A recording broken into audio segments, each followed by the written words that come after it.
Fire department is here to talk to you guys about some stuff. Yes, sir. There's no fire outside. These guys are saying there's no fire. Yep, there's no fire, as far as we know. I've known Steve since high school. Been a long time. Steve and I were, back probably working at gas stations and had no idea what was going on with our lives. Yeah. And look how we did. We did all right. Well, at least he did. I'm not sure about me, but it's okay. Here's Steve McCaughey to tell you about, what are you talking about today? Lithium-ion batteries. Lithium-ion batteries. Steve McCaughey. We have in our district was due to key fobs. The key fob that's in your pocket. If you get enough key fobs together and one of them lights off, they turn into remember when we were kids and you get the ladyfinger fireworks? You'd light that sucker and you'd throw it and you watch the people jump and the horses bounce and everything else, right? That's what those key fobs are like if they get piled together. There's a facility right in Vernon Hills that remanufactures all of them and puts in batteries. So they have over 1 million little key fobs. Well, the fire cost them about $1 million worth of damage. All the key fobs lit off and they just kept going and popping and they ended up melting a girder for the structure. That's how hot they get. Kind of like the old magnesium fires. If you had a really cool science teacher, they would take the shavings off magnesium and they would blow it into the Bunsen burner and they make it flash up. Or the poor junior firemen that got their first fire on a Volkswagen Beetle back in the day. What were those motors made of? Anybody remember what the Volkswagen Beetle motors were made of in the old days? Magnesium. Magnesium. What don't you want to put on a magnesium fire? Water. Guess what I put on a magnesium fire? Water. Okay, after I cleaned my shorts later, I figured out the fact that that's why we carry different fire extinguishers for those type of fire. So our changes have happened. We've had car fires with magnesium. We're dealing with those. We've had car fires that have all the chargers in them. We're dealing with those. And now we're getting to the point where lithium ion is running rampant. All of the hand tools, what are those batteries that are in those? Lithium ion, right? So please, please make sure you take care of yourselves. Make sure that if you have any lithium ion batteries, anything along those lines, please make sure you unplug them when they're full. Only use the chargers that are manufactured for those. The one gentleman I was talking about, his kids are in London, and they don't have fires on the e-fires on cars, Teslas, in London because it's not allowed to have those in-house. You can't park your battery Tesla at a residence. It has to stay in a parking yard because they know that we have issues. So that's pretty much what the spiel of it was, right? Lithium-ion batteries are everywhere. Please take care of yourselves. Your laptops, please don't charge those off of a hard surface. Make sure you have them when you go on vacation. Make sure that when you're charging your laptop, it isn't sitting on the couch of the RV or anything else that you're using. As long as we take advantage and know what our batteries are going to do, they're one of the greatest things we have out there now. Other than a CB radio, I still think that's totally cool. Right? Right, I know. We just taste each other with CB radio. So you can play CB tag if you really know what you're doing. All right. Any questions in regards to that or anything fire safety related? I got about 15 minutes. Yes. What do you use to put out a lithium ion? So that's awesome. So on the lithium ion batteries right now, we're using Class D fire extinguishers, just like we do for magnesium. The smaller ones, anything larger than that, we're basically just dragging it out of the house. We have a set schedule, or not we have an already set plan for if we have somebody that calls up and says that their Tesla is in the garage on fire. We already have it set with Ernie's, who now is not Ernie's anymore. But with the towing company to be able to get the car out. So we soak it down as best we can, pull it out of the house, put it up on a flatbed. If it is truly rocking and going, nothing. We just protect the surroundings, and we let it burn to the ground. Back to the old days of the fire triangle, which was air, fuel, and heat. By the time it burns the car away, it's got no more fuel, and the fire goes out. So there are different devices that are out there. There's turtles, they call them, where you slide them underneath to try and cool the battery pack that's underneath. We've seen places where they'll put our extrication tools and bring the car up on its side so we can try and cool the battery down. There's actually a plan to use a dumpster, a big, like a 50-yard dumpster, and have a winch on it and drag the car on fire into the dumpster and light it and just pour water into it. So there is once they run away, there is nothing we can do other than protect the structure. Any other questions? Yeah. Yes, sir. We all have smoke detectors in their house. Is there a heat detector or something you can put in the garage? I have family members that have Teslas. Is there an early warning, something you can put in your garage to, if things get too hot in there and you can get a signal? There are temperature sensors you can get, depending on the alarm company that you use. There are some that are out there that are also Wi-Fi to go to your phone. You can look online and look for heat rise. And what it does is it looks for a rapid change in temperature. That's the only drawback to them. So if it's just the fact that it's welcome to us, right? We're 62 one day and the snow blowers are out 20 minutes later. But if it's a gradual rise in heat, the alarm won't go off. It's usually a rapid run, is when they'll go off. So they are out there, and you can look online to get them. If you talk to your alarm company, they might be able to set up something for you. Because these sprinklers go off at what, 100 degrees? 185, depending on how they were set. So, yes, sir, in the back. So why are lithium battery bad when it's cold out? I'm sorry, one more time.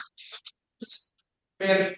Well, like it says on the inside, the lithium ion needs to be able to move to stay healthy and stay cool. When they're freezing, they lock up on one end of the battery, and then it starts to overheat that side of the battery. Then they'll actually start to run away. If you overheat them, then it's just like popcorn, right? And remember the old days, the old air poppers? You put those in there, and if you didn't pay attention, what happens? It just kind of spills all over the house. It's kind of fun. So that's the way that the heat gets them, but the cold, it'll actually freeze part of the battery, and then it'll overheat. Cold battery blow off. It doesn't blow up, it starts to run away, then it overheats, and then it goes. So, Are trickle chargers dangerous on regular vehicles? no. Trickle chargers are not dangerous. They're only 2 amp, right? So if you've got old school 12-volt systems or really old school 6 or 8, if you use a 2 amp trickle charger, you have nothing to worry about. That's why gas better. Theoretically, if you had a halon system in the ground, it would take away the oxygen. That shutting the fire down. No. It is a like a class D fire, so it's an oxidizer, so it makes its own oxygen. So you can pull the halon out, you can use a halon system, and it'll continue. We buried them in sand. That's what they do in Arizona, where my dad used to live in Prescott. They actually had a plan where they would get a loader, they'd dig a trench and they dump it in there, and they went back 25 minutes, pulled it out, and it was still burning. So it's a wicked little thing that like, hey, let's do this and we'll figure out what happens later. So. One other question. Sure. I've had a laptop 28 years or more, 30 years. I've always kept them plugged in at home. And so are you saying Where are you charging them though? Are they on a hard counter? Yeah, it's on my desk, but I actually have it propped up. Right. So like if you look on the bottom of mine, so I'll just pop all this stuff off. If you look on the bottom, you can see how it's got the feet that kind of raise it up enough so that the air can dissipate underneath there. When you take these and you put them on a couch, or the kids will have them on their lap. I don't know if you've used a laptop and you're maybe watching TV and you're like, oh my God, in the wintertime, it's great. My wife loves it because it's wet. But in the summertime, or I don't like it. But if you look at your laptops either have feet or they have a bar so that the air can go through and keep them cool. You can keep them plugged in as long as they're on a flat surface. This one's plugged in all the time. So, no problem. Does that hurt the battery by having it plugged in all the time? No. According to them, no. I've had this battery. I just had my battery replaced today, believe it or not. And that one's been in there for over 5 years. I don't want to give them my computer. They're like, you need a new computer. I'm like, I'm not going to be here long enough to have a new computer. So, I mean, I can retire May 1st if I want to. So that's what I mean. I'll be here longer. I can retire May 1st. So, again, I really appreciate you guys giving me the opportunity to come talk to you guys. I am an old car guy too. The first car that I had that Ray ended up getting, I had a 68 Cadillac sedan DeVille. My dad got me that from my great uncle. He said that if you hit something, you're going to kill whatever you hit and you're going to be inside. So a few times, maybe once or twice, I was following Old Cutlass down Peterson Road and might have hit F. And nobody understands that except maybe you guys, on the fact that it would go past 120, past E, all the way to F. Trying to chase him down Peterson. Maybe. Theoretically. Huh? I don't know anything about it. I wasn't there. Right. It wasn't him I was chasing at all. So, again, there's things that you guys got to do that we got to do that I wish our kids got to do. Just the thought of, we used to cruise Libertyville. We would start at Ponderosa and we'd then go all the way back up to where Burger King is now, turn around and go back. That's just what we did. And now the kids are like, look at this, I can do this. My God, you drive me crazy. But again, I get sidetracked easy. I'm Irish, sorry. That's why Ray loves me. He just gets, it's like, flashy light. Again, thank you guys for giving me the opportunity to come talk to you. Hi, whoever's on there. And that's it. Now go back to the fire out. Thank you, Steve. Oh, you're welcome. Thank you very much. No problem. Thank you. You say it. Welcome. Ray, My bad. Ray's gonna give us an update. That microphone's not working. Use the other microphone. Steve, I have a big name for coming out.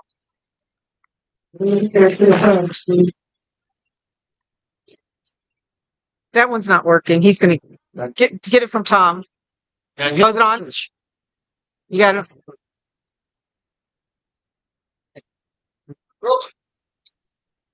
Probably get a lot. It's looking at my own. Right. Yeah. Right.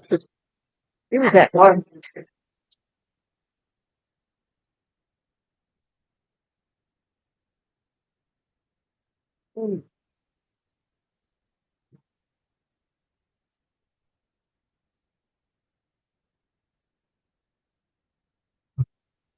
Hey, old school. Here we go.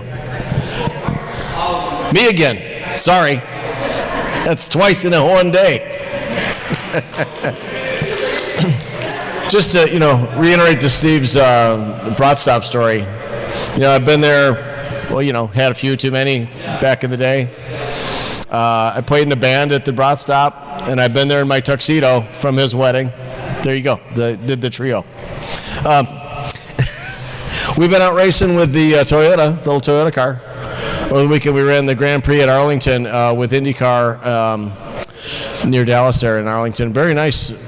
What a beautiful layout for a Grand Prix, and the way that they did the whole thing was just really phenomenal. Done a lot of Grand Prix through streets before, but this is really pretty nice. They did a great job with it. The racetrack was kind of tight and questionable and lots of concrete walls, but Liam, he almost got one on Saturday. No, maybe it was Sunday. It was Sunday. He almost got a concrete wall on Sunday, but he just missed it. So, but he didn't qualify so great the first day, but he ended up finishing 13th. And then on Sunday, we started like 11th and finished 11th. So, pretty good day. I mean, for us, we're still figuring out the car, trying to figure out the driver. Bye, Stevie. Thank you. There's more time in the driver. There's more time for us in the car with some things we can figure out better. And we're loading all this stuff in here tomorrow to go to Sonoma, California. We got to load in on Tuesday. And we have to watch the weather going through the mountains through California by Tahoe there. Because if they can shut that, if the weather gets bad there, they can shut that pass down, and then Mark's screwed. So he'll have to go all the way south down to Southern California and up to get to Sonoma. So we got to kind of plan ahead on just the time frames of that'll take him a whole extra day just to do that. So so typically about 3 days to California, so we had to count on 4 just to make sure that we got it covered. And so like I say, we'll load up the truck came back on Monday night. Mark had to drive back through the snow from that whole debacle on Monday. And I think he was on 57, and 57 even got shut down, so he had to get off 57. It took him forever, so I always feel bad for him when that happens. And you can tell the truck's still covered in salt, which horrifies me, but hopefully we'll get a good rainstorm somewhere, and we'll get to blow off the bottom of it anyway with some water. So, but yeah. So then, so we're packing all this stuff up tomorrow, off to Sonoma, where we'll race both cars in 2 different races, 2 different series categories, I should say. So, that's what we got going on. So it's busy as all snot here. But that's all I got. Thank you, everybody. Thanks for coming. Weather's kind of nice today. Yeah, that's not so bad. Back to you. You good? Thanks, everybody. Thank you, Ray. Here's Jim Barnish, if he wants to give us an update. He's hiding. Are you all ready? Jim will give us a racing update. Here you go. Well, there's not a lot to report because there has been no race since last meeting, but there is one this weekend. That the 12 Hours of Sebring starts this weekend. Pratt and Miller will. They're going to be driving red, white, and blue cars this race for the 250th anniversary of our country. So that's something to look forward to. And they're also going to be doing their LMP2 car in red, white, and blue. The race is this Saturday, the 21st, starts at 9 a.m. our time and goes till 9:30 p.m. Our time. The race is covered on Peacock. I couldn't find anything definite on free TV anywhere, but it's covered on the whole race is covered on Peacock. If you have Peacock, then you can watch qualifying on Friday, which starts with GTD at 10:25 a.m. our time, ends with the GTP cars at 11:25 to 11:40 a.m.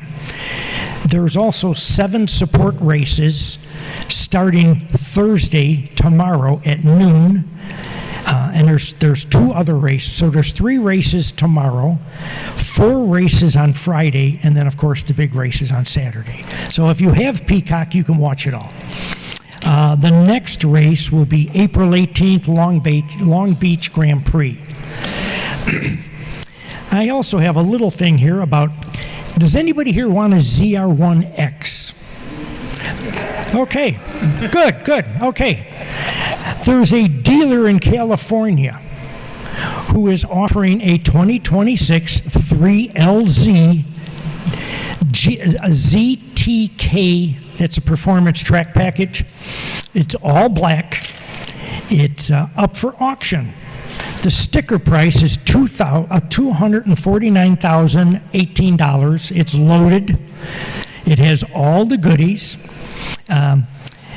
So far, the bids are up to $312,000, but they're going up quickly.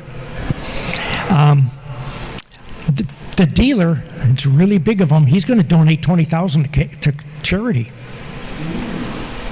And this car is probably going to go for over $400,000. So you got 4 days to get your bids in if you're interested. Okay. It's all black. Oh, it's a beautiful car. Yeah. Anybody's interested in doing any track days at Road America? I happen to find this in my folder. I have a map of the track. I have track day session tips, just a whole bunch of information on their track days up there. I have 5 or 6 copies, so anybody that is thinking about doing any track days up there, see me after the meeting and I'll give you a copy of this stuff and you can read it over and see if you're interested. Okay? And that's it until next month. Thank you, Jim. You know, I wasn't here last month, but I don't know if everybody heard that our own webmaster, Cora Stone, was Member of the Year. Let's give her a big hand. She was overwhelming. And our own Jerry Kelly got the Bubbly Award.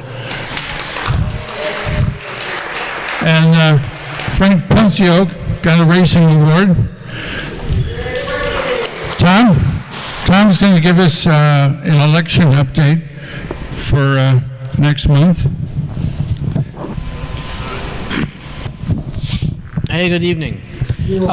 We are coming on the time of year where we have a election for boards of directors.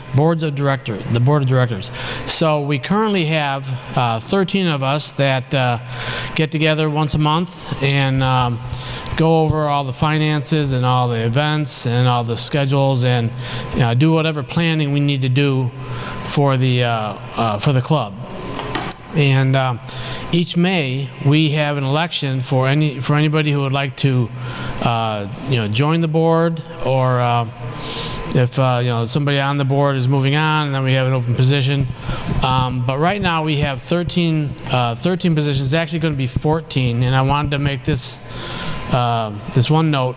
For the past couple of years, we have not had a publications person on the board because honestly we could not find someone who wanted to do publications, and the publications is developing and distributing our newsletter. And our newsletter would be just a compilation of all the events we have and any type of club information for those people who may not come to these meetings and or want to have additional information. So we are still looking for somebody who would like to do publications, and if anybody's interested, think about that. But what we have done is put together a nominating committee, and the nominating committee is, and we're going to make them raise their hands. Debbie Monier, raise your hand. There's Debbie. Okay, Russ Glover. There you go. And Gail Eggle. Way in back. All right. They are our nominating committee. And what if anyone is interested in serving on the board of directors, you can contact any of them, and they will be able to give you any type of information you'd like for any of the positions on the board. Also, if you look on our members only page on the website, there's a copy of the Constitution. The Constitution has a description of each board position as well. So anybody who might be interested in helping us run this and put it off and get us going in maybe a new direction for the future, please contact the nominating committee.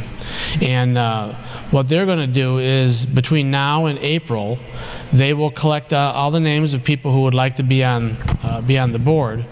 And there are times that we just have one person per position that really wants to be on the board, and in that case, when we get to the May election, it's kind of more of a confirmation. Okay, here are the people who would like to be on, and we confirm that they're on.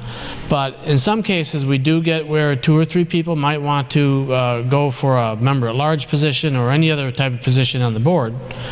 And in that case, we will hold an election. So we'll have ballots and everything at our May meeting.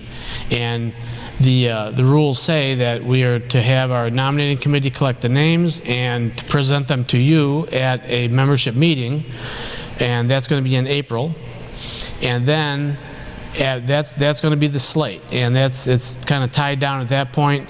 And then when we go to May, you then have a ballot to, anybody who's here would be able to take a ballot and put in their selection for the different positions.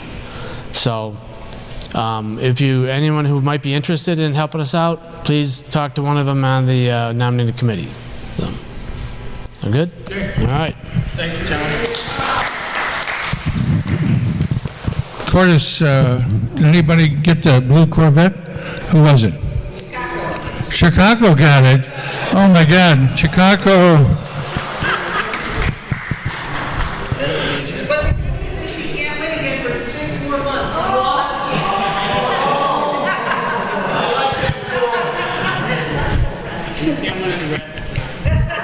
Come here, Chicago. Come here. She never wins anything. I mean, God. Did you buy any raffle tickets? $100 worth. Okay, we'll get our treasury report from Jeannie. I was supposed to ask who wants to go to dinner tonight. Gail? Where's Gail at? Cheesecake Factory. Raise your hand if you're going to dinner tonight after the meeting. Anybody? Okay. Our treasurer is going to give us a report. Chicago, now don't spend all that at one place, okay?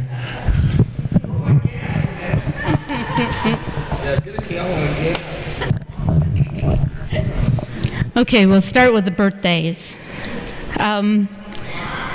We had 6 birthdays. Yes, 6 of them. James Arquilla for March 6th. Debbie Stein, March 11th. Gail Altart, March 12th. Paul Plotnick, March 16th. And Tom Arvison, March 22nd. Okay. My question, and Ed. I'm sorry, Ed. Did we miss anybody? Wait. Oh, there you are. And Ed, March 24th. Now, did I miss anybody? No? Got everybody now? Okay, so we have 7 birthdays this month. Okay, so the question that I have this month is very easy. There's still 6. What? There's only 6. 1, 2, 3, 4. Oh yeah, I counted him, just didn't say it, I'm sorry. I got him. Yeah, I got him. Okay, the question's really easy. All right. Jim, yesterday was St. Patrick's Day. Did you have green beer? Where is he? Did you have green beer? Oh. Debbie, how about you? No? Oh, pretty soon. How about Gail? Uh-oh. Can Paul hear me? Paul, did you have green beer yesterday? No. Did he say no? No, I had some green. Shake your head, yes or no? No. Okay. Okay. All right, Tom, did you? No green beer here? Oh my gosh. All right. Did anybody celebrate? Did you all celebrate? And Ed, did you have green beer? No, I did not. Did you celebrate yesterday? No. How about you, Jim? Okay. Tom? Gail? Where's she? Oh, there you are. Did you celebrate yesterday? Yeah. Okay. Let me get Debbie? You celebrated yesterday. Yeah. With corned beef and cabbage. Did I miss anybody? I did not miss anybody going backwards. Look at that. I can go backwards and not miss a soul. All right, Cordis, go ahead and get it spinning.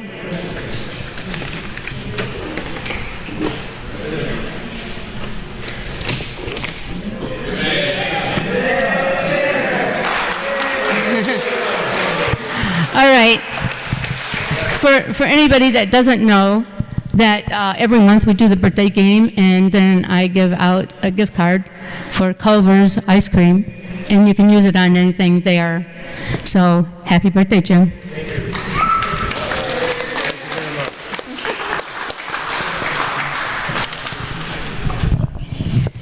Let me go to the important stuff. Okay, so now for the financials. We started the month off with $16,364.40, and we had deposits of $3,613.64. We had paid outs of $4,962.78, and ended up with $15,015.26. So we had a lot of ins and outs because of still the banquet. Okay, now there's one more thing that I need to talk about. We're going to have the auction here next month, and I have a few of the items that are going to be on the auction. So I'll just call them off for you.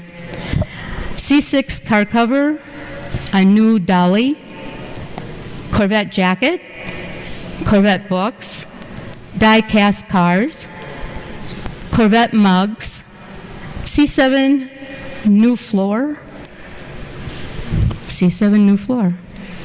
mats, visor, C5 taillights, C5 manual shifter,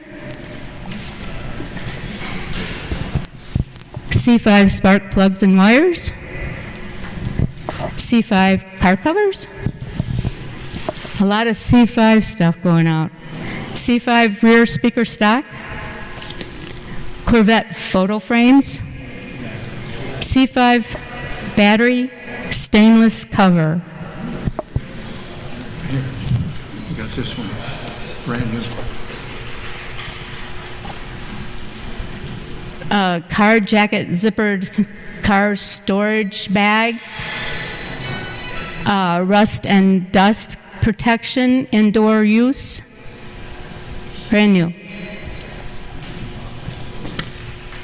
And we have military Hot Wheels, monster trucks, and a Ford Throw and Mustang rack. And I'm sure there's more to come. But that's it for right now. Yes? Did you have a C7 floor mat? Let me see. I think floor mats, yeah, I'm sorry, it was down there. C7 new floor mats instead of floor. It's floor mats, but I didn't know they were gray. They're gray and brand new. And they're brand new. Okay. Okay, so C7 floor mats, gray, brand new. Anybody else adding anything? Okay, it should be a good one. And we are still taking in other items as people want to bring them. Okay, thanks, Jeannie. Russ, you want to come up? Russ had a story to tell about his C5. We're going to take some time and listen to it. It's a... All right, thanks, Jerry. Yeah. Well, thanks, everyone. It's a love story of sorts, a Corvette love story. The vanity plates on my car were Roadster. Get it? Roadster. So this is a story of the end of the Roadster. And, well, when I bought the car 26 years ago, one of the dreams that I had was to drive it cross country. You know, I grew up in the days when they had the TV show Route 66, and I always had dreams of driving across the country, seeing the mountains, the deserts, the Grand Canyon, and all those sorts of things. So it took me a few years before I got the clearance from the tower, as well as the time to be able to take said road trip. So I decided I wanted to explore Route 66, which of course this year is the 100th anniversary. So as a matter of fact, on May 2nd, one of the events that I'm hosting is the Red Carpet Corridor Run, which goes from Joliet to Pontiac, and along the way there's lots of festivities, and for the anniversary, the 100th anniversary of Route 66, there's going to be a lot of special things going on. So cheap plug there for the event. So anyway, I decided I'm going to go down Route 66. So here's me in the car as I I begin my journey. So we should be able to click through these fairly quickly. As you know, as you head down 55, whatever, you go past St. Louis. So went past St. Louis, stopped at Merrimack Caverns along the way just to see a few sights, and then went through Tulsa, actually spent the night in Tulsa, following again Route 66. And now here's a geography question for you. Where's Davenport? Texas. If you say Iowa, you're wrong. It's actually Oklahoma. There's a Davenport, Oklahoma. So went through there, so a lot of selfies, as you can tell. Here I am at, an abandoned gas station along Route 66. Imagine that. The funny thing is, as you're following Route 66, you see a lot of signs that say, Historic Route 66. So you pull off and you go down Historic Route 66. It's a 2-lane highway with nothing but dust, old gas stations, and junkyards. And you're like, this is Route 66? Well, I'm going to get back on the freeway so I can get further down the road. So at any rate, next slide. The National Route 66 Museum, and I think that's Edwardsville, Oklahoma. Very interesting place, a lot of interesting things along the way. And of course, the Cadillac Ranch. Anybody familiar with the Cadillac Ranch in Amarillo, Texas? I didn't have any spray paint with me, so I wasn't able to leave my logo on everything. Here we are in Holbrook, Arizona. Beautiful little motel there with the teepee room called the Wigwam. So if you look at the next one, still in operation. It's really a cute place. And Holbrook is, again, right on the original old Route 66. Cute little place. And then from there, I kind of circled back and came through the Petrified National Forest, which is also blends into the Painted Desert National Forest. So talk about a drive. It's just unbelievable. The top down, got the music going, and that was a beautiful thing. See, now in a 99 Corvette, now we've got, a lot of you have new cars, right? The 99 Corvette, cassette radio, a cassette player, as well as an FM radio, and a 10 CD changer in the trunk. So that's what kept me entertained. No satellite. In most places you couldn't get a radio station, but I had my cassette tape player, and I had that 10 CD changer in the back. Kept me going forever. So here we are at the Continental Divide, which, does anybody know what the Continental Divide really does? Yes. It's kind of one of those things you hear about the Continental Divide. For the longest time, I was like, what the hell is the Continental Divide, right? Well, on one side, the water goes east. On the other side, the water goes west. So that divides the continent, and that's kind of how things shaped up in our country. Another Route 66 sign right there by the Continental Divide. And again, I was just having a great old time. And one of the things about taking a road trip... Hello? So one of the things about taking a road trip by yourself, though, is in a Corvette, it's like being in your own little space capsule, right? You're wearing the car, and the car is just taking you, and you can feel it, you can hear it, the wind is whistling by, the scenery. It's just one of the most amazing experiences. It's total meditation. It's like there's nothing but you and the white stripes on the road and your experience in the car, so it was great. Along the way, I wondered, I wonder if the cruise control could be set for 100 miles an hour. So I, on a stretch of road, had my cruise control set for 110, and it just hummed along. And the funny thing is, after you've been driving for 100 miles an hour for a while, it feels like you're going 35. You don't realize that you're going 100 miles an hour anymore. So I, at one point, I'll confess, had it up to 140. And I started to lose my nerve. It's like, oh man, this is as fast as I've ever gone in my life. Can this car stand it? Will it hold together? So it was a very exciting drive in that regard, and 110 on the cruise control. So when I got back, I had recorded the trip of over 4,290 miles, and it was really one of the most fun adventures I've ever had in my life. And I came to appreciate that car very, very deeply. So, we had a very long relationship. It was a great car, and the weather's starting to get nice earlier in the month. I thought, I'm going to take it out for a little drive. So I decided to go for a little cruise, go up to the market and such. And unfortunately, someone decided to make a turn in front of me as I was entering the intersection. And that is a totaled C5 Corvette. The insurance company literally totaled it over the phone. When I called them to say, hey, I was in an accident, and they said, well, what about this? What about that? Did the airbags go off? I said, yeah, the airbags went off. They said, oh, yeah, the AI just told me the car's totaled, so we're going to total the car. That's it. And that was it. So 1999, 2026, it was a very long and loving relationship. It was one of those things where I did get a new car and I was distracted for a little while, but there was something about the 6-speed, the fact that the steering wheel had only one button on it, the horn, right?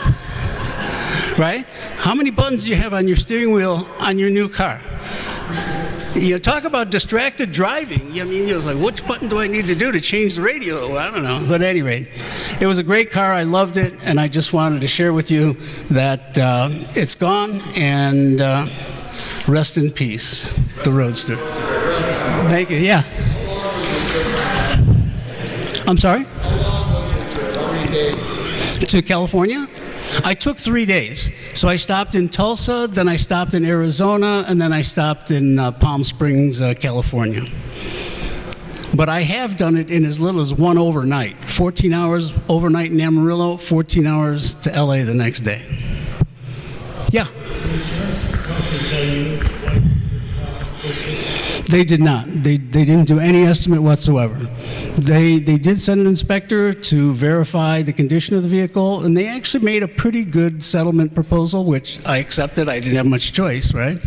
But it was unfortunate, and hey, I didn't have to, but I didn't really feel like I was going to fight it, right? It was pretty fair as far as I was concerned. What's that? Yeah, so it's a salvage car, so what? Yeah. Park the car. There's a lot of parks. Well, I'm sure there are, but I don't know. I wasn't inclined to deal with it. So anyway, that's my sob story, and take that as a lesson. Be careful. All right.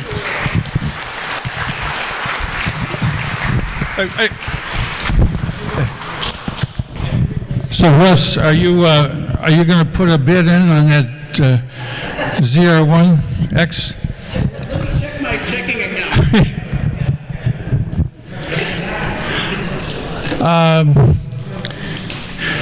Debbie, our membership chairman, check to see if we have any new winners, new members rather.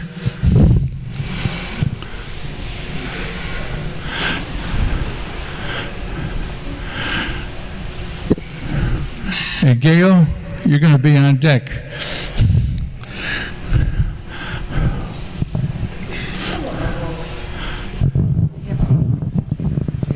You what? Other things to say. Hi, everybody. How are you? Good? Yay. Good.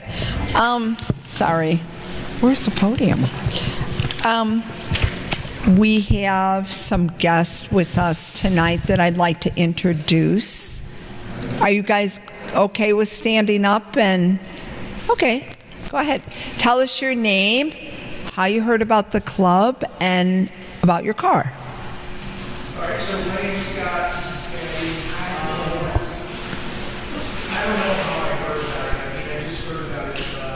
We do belong to another club. Mm-hmm. Also, heard about it through the National Corvette Museum because there's a list of Corvette clubs out there. So you guys are out there, so that's one place to do. I have a 24 Z06, Z07 package. What else? What color is it? It is hypersonic ray attack. I'm sorry, what was that? Hypersonic ray attack. Oh, nice. Nice. Very nice. Well, welcome. I'm glad you could attend. Thank you.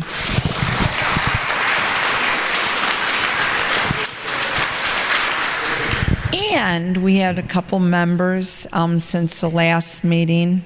They're not here, unfortunately. New members. We have Brian and Christine Banzer and David and Noreen, Percy. So welcome to them. They are not here tonight, but those are our two new members. And what else do I want to say? Oh yes, I talked to you guys about we're going to do another close order. So watch for an email blast on that, because it all has to be it's being put together. Okay, so it'll be soon. I talked to our person who we deal with, and we're going to have the close for the May meeting. It gives more time because they have some new lines that came in, so we want to include those in the order, so we don't want to rush it. So it'll be May, but you'll order in April. Is that good for you guys? And then I want to mention one other thing. You guys know about the 24-hour store, right? The North Shore store. And it's important for new people because, so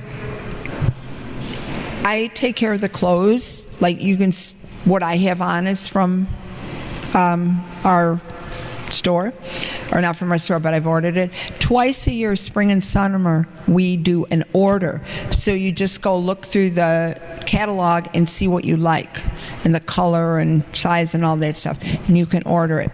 We also have a 24-hour store that's open 24/7. What was that?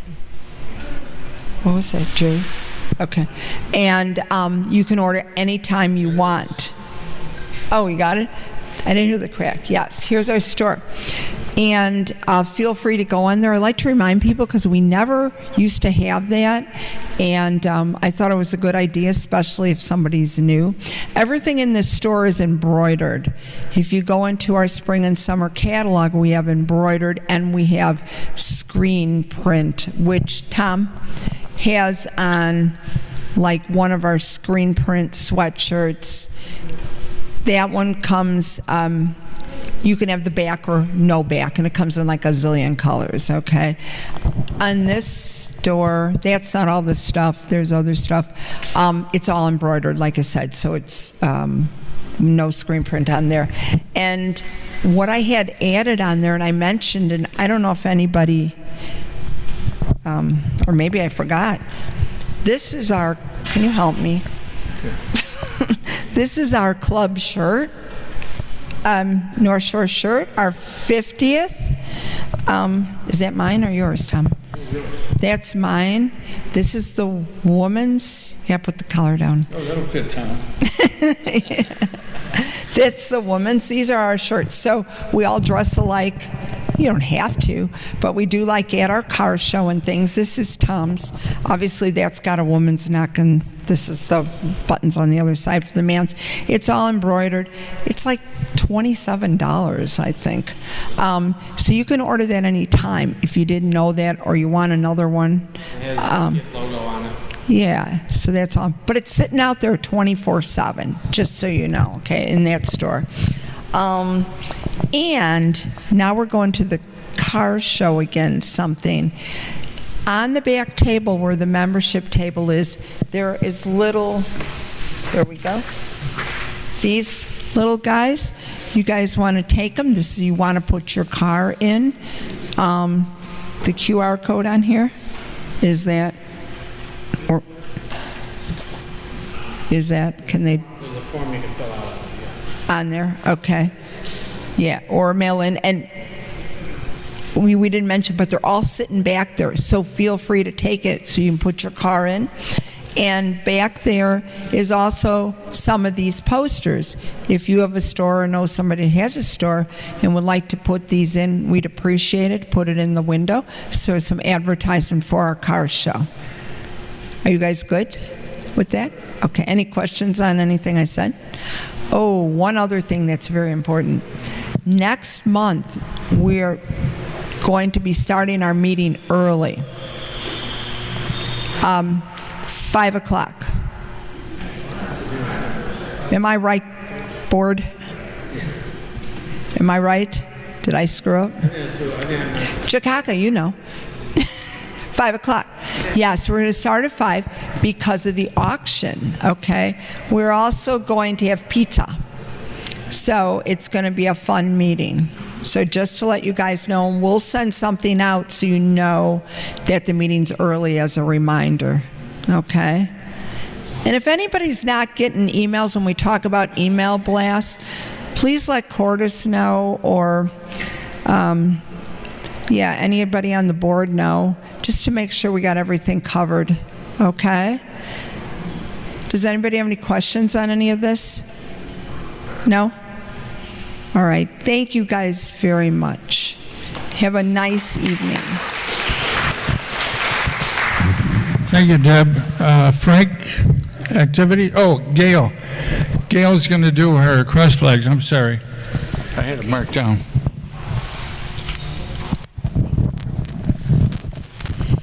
Hi, everyone. So every little while, I will kind of go over the point structure, so I think I'll do that tonight. So what we do for all the activities, things that you do, if you run an activity, you gain points. And if you can get to 900, then you become a lifetime member. So how we work it is that if you attend an event, you get 2 points. If you drive your Corvette, you get an extra point. If you run an event with at least 5 members, then you get 6 points. If you bring someone into the club, you get 12 points.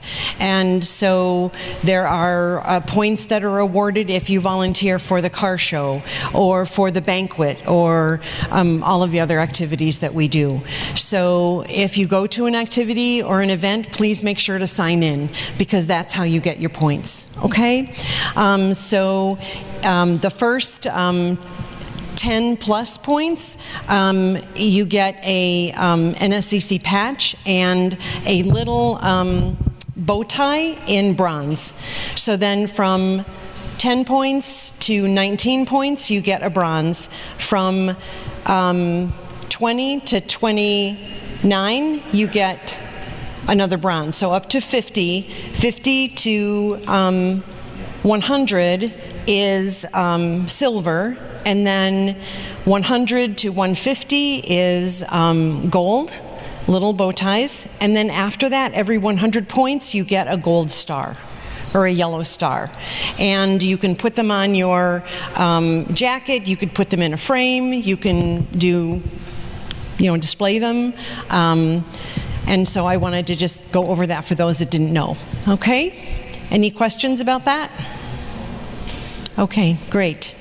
So we're going to start out with 50 points for Jennifer Domaracki.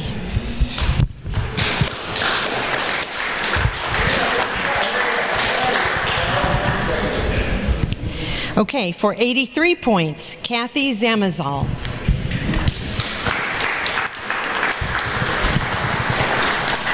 And 113 points, Joe Guerrero. Okay, that's it for me. Thank you. Gail, here's that on the thing. Maybe you started at whatever you. Okay, Frank. Activities. Frank.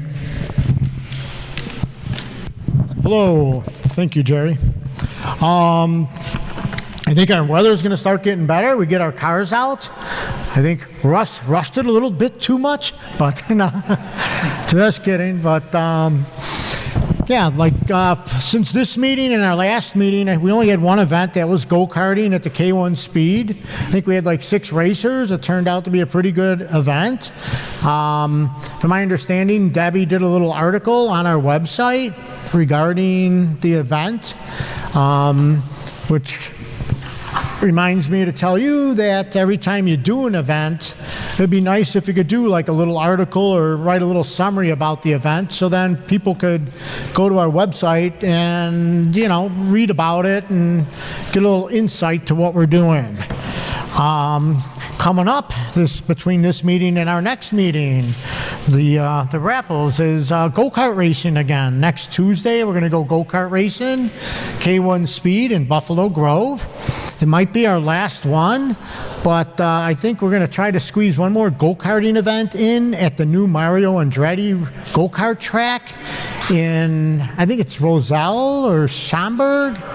I was just told it's open. It's phenomenal, 3 tracks, and it's got a lot more than go-karts. It's got arcades and virtual reality section and all this stuff. So I'm going to check it out and see if it's feasible for us to, do an event there with our group.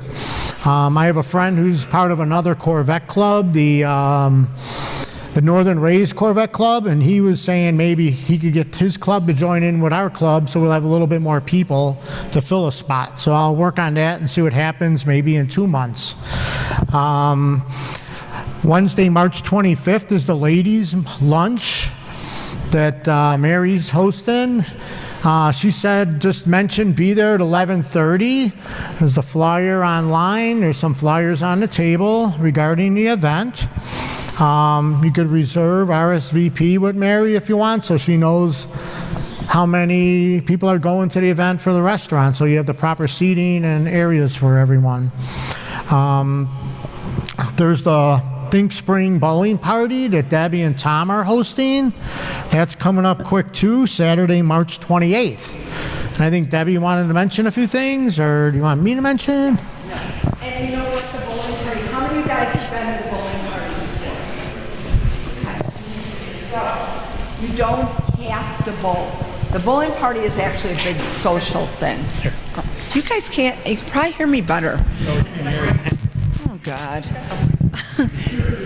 The bowling party is a big social thing. So you don't have to bowl. Do not think if you're somebody who's never gone to it that you have to bowl, because there's only 8 lanes. And sometimes they're not all working, usually. And we order pizza from Joe's, and anybody who hasn't had Joe's, it's one of the best pizzas. Joe's delivers it to us. We stop bowling or stop whatever, and they do individual checks. We eat our pizza. It's got a little bar. The woman who owns it has had paranormals out there, and it's also haunted if you're into that. It's been on TV. And we stop and we eat our pizza, and I usually do some little toys and stuff, little candy and stuff. So it's like a spring party, okay? So remember, you don't have to bowl, just be social. And if you want to bowl, it's really cool. Oh, yes, I'm sorry. Yeah, it's on the flyer, but thank you for reminding me. So we do a little gifty. So it can be between $15 and $20. It's disguised in a paper bag, like, you get at the grocery store, okay? And you staple it shut. If you don't have a stapler, we'll staple it. And then every time you mark, you get to switch bags. You don't know what you're switching for, but it's just a little fun thing we've always done. So it's really cool. This party has been going on since I joined the club. I took it over from someone, and I'm in the club 40 years this year. So that's how long we've been doing this bowling thing. So it's a cool tradition. But I wanted to add, you don't have to bowl, okay? Any questions, contact me, okay? Thank you. Very good. Thank you, Deb. And then a few days later, Tuesday, March 31st, there's going to be a trip to the hockey game. The Blackhawks are playing the Winnipeg Jets, I believe it is. Jeff Harlow's hosting it. Are there still availability for people that want to come? Taze is going to be there. Taze is going to be there. A reunion with his former team. Hi, everyone. Yeah, March 31st, Hawks versus Winnipeg. Jonathan Tave's second return to the United Center since he left the Blackhawks. We have 1 seat left of the block that we bought. The seats are in the 200 level of the United Center. Ticket price is $156. And then we have an optional dinner at the Stadium Club of the United Center before the game, if you're at all interested. But if you are interested in coming, it should be a great time. Can't beat fun at the old hockey game. And just reach out to me, and I'll be glad to get you connected with that last ticket. Thanks. Excellent, thank you. And again, there's a flyer for the event on the table for that, the last ticket. After that, there's the birthday bash that Jerry's hosting with Felicia. On our planner, it says details to come, but the details are here, and you got to make reservations. Yeah, the last day for a room at the reduced rate is March 23rd. You could still reserve a room, and if you can't make it, you can always cancel. But after that, it goes up to $195. So if you think you're going to make it, let me know, and you can make a reservation. But and if you're going to come, some people are coming down Wednesday, some people Thursday, some people Friday. So we're flexible. So let me know. Thank you. Okay, and we're already into April now. We're doing Gateway Classic Cars in Milwaukee again, the car show. They're not paying hosting clubs anymore. Before, in the past, for every car that came, we got some money. They found it's like unsustainable for them to keep giving out free money, but we're still doing the car show there. And beyond that, Russ spoke about the red carpet corridor.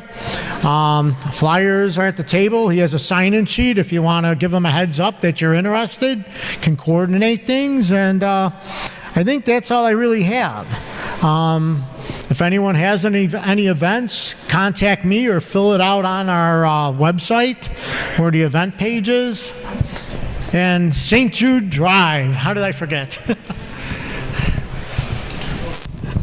Hi everybody, Dan Gove. St. Jude Drive this year, we have 138 cars signed up so far from all locations. We're starting in Bourbonnais again for Chicagoland and Wisconsin with 31 cars of the 138. Registration is only open for a couple more days. We're pretty much full. We only get a limited number of rooms in Dyersburg, which is our first stop on Thursday, May 14th. And then on the 15th, Friday, we're on campus again. This is our 15th year, and last year we took 115 cars. It looks like we're going to be 20 or 25 cars more than that. So it's a lot of fun. Who here is signed up? This guy's signed up, yeah. And I know Daryl and Renee are coming too. So keep it on your radar because it's an annual event. It's a great event. If you've never been to the campus at St. Jude, it's a powerful experience. It's a bucket list item. So put it on your list. And one of these years, when the timing is right, you can join us. Also wanted to put a shout out there. Jim and Wes Burba are having a fundraiser. Did you talk about that? I don't think you did. It's a bowling. It's called the Burba Bowling Bash. 3 o'clock Saturday. This coming Saturday in Mundelein at the bowling alley in Mundelein. And again, that just goes towards the St. Jude Drive. Just to give you a perspective, and maybe we talked about this a little bit before, we took 115 cars and raised $548,000 last year for St. Jude. So we're going to be above that this year. We don't know how much, but I can tell you I'm on the board of directors for the event. We're shooting for $1 million a year. So to do that, we've got to grow, and the board is pretty serious about doing that. So. And after Frank gets back and everybody else gets back, he can tell you all about it, because I think that's the best way to learn about it is to talk to your club mates here, and it's just a wonderful event. So anyway, thank you. Thank you, Dan. Well, like a little side note, me and Ev were discussing the drive that's going to be happening soon, and I have an old C5, and I was not looking forward to doing this drive in the C5. She's like, why can't we take the Cadillac? I'm like, it's a Corvette drive. We got to take the Cadillac. She said, and then she just get a new car. And I'm like, a new Corvette? And she's like, yes. So I think I got a green light for something, and we'll see what happens. So just make her drive with me, I guess. Get the new car. Thank you, and anything else, anyone? Okay. If you haven't noticed, there's a raffle for the quilt back there. And if you haven't, that's for the honor flight people. And if you haven't had a chance to put in your tickets for it, well, go ahead. As far as the raffle tonight, it's going to be canceled because Chicago has won everything. Okay, Paul and Mary always do a beautiful job on the raffle, even though Chicago is going to win everything. So. Yes, go ahead. What? All right, I just want to mention one thing real quick before we get into raffles. I'm setting up some autocross events with the Miata Club again. They got their whole schedule scheduled out. And I know Jim Barnish mentioned Road America. You could do track events with Road America. Another club that does events at Road America, they do a two-day event there. It's the Northwood Shelby Club. They do Road America, they do Gingerman, they do Joliet Autobahn, and they do Black Hawk Farm. So if you want to get on the track somehow, that's a really reasonably priced club to run with. That's all I got to say. And we're ready. If you guys need help, let me know. Okay. Thank you.